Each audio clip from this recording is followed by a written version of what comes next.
Good morning students and welcome back to my channel. Today is second day and we are build our vocabulary. So let's start. Today our first word is confident. Confident म्हणजे आत्मविश्वास असणे, स्वतःबद्दल self awareness असणे. याला synonym आहे self assured आणि antonym आहे nervous. Sentences I am confident about my exam. Now our second word is challenge. Challenge means आव्हान आणि याला सिनोनिम आहे डिफिकल्टी, अडचण असणे आणि अँटोनिम आहे ईज. Sentences learning English is a challenge. नाव third word is valuable. Valuable means मौल्यवान. याचं सिनोनिम आहे प्रेसियस आणि अँटोनिम आहे worthless. Now sentences time is valuable. Now our next word is inspire. Inspire means प्रेरणा देणे, मोटिवेट करणे आणि याला अँटोनिम आहे discourage. Sentences great teachers inspire students.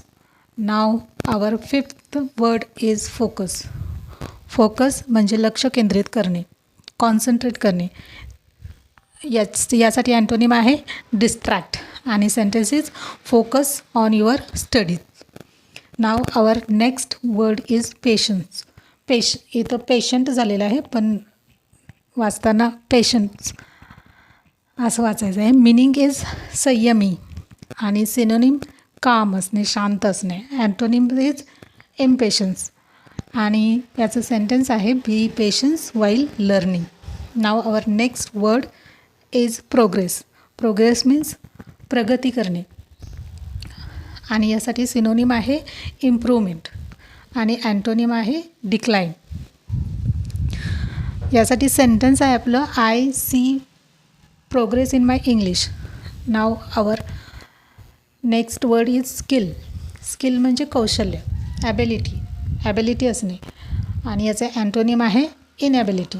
Sentence is speaking is an important skill. Now our next word is successive. Successive म्हणजेच सलग, कन्सिक्युटिव्ह.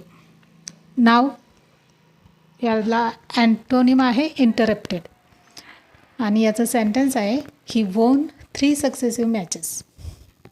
यानंतरचा शब्द आहे विजडम. विजडम मीन्स शहाणा आणि याचं सिनोनिम आहे इंटेलिजंट. अँटोनिम आहे carelessness. Now sentences wisdom helps us make a good decision.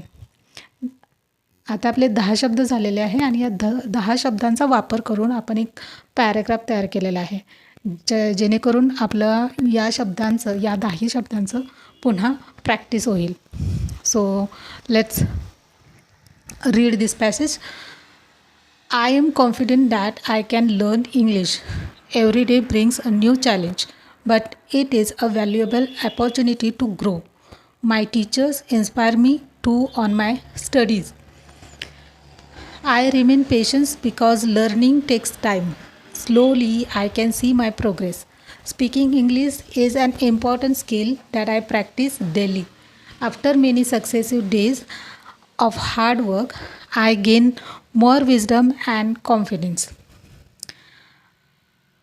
पहा यामध्ये 10 शब्दांचा व्यवस्थित वापर झालेला आहे आणि असे छान छोटी वाक्य तयार करून आपण अशा शब्दांची प्रॅक्टिस करू शकतो.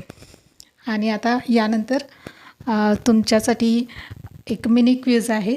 तुम्हाला हा व्हिडिओ आवडला असेल तर नक्की शेअर करा, लाईक करा आणि कमेंट करा. Thank you for watching.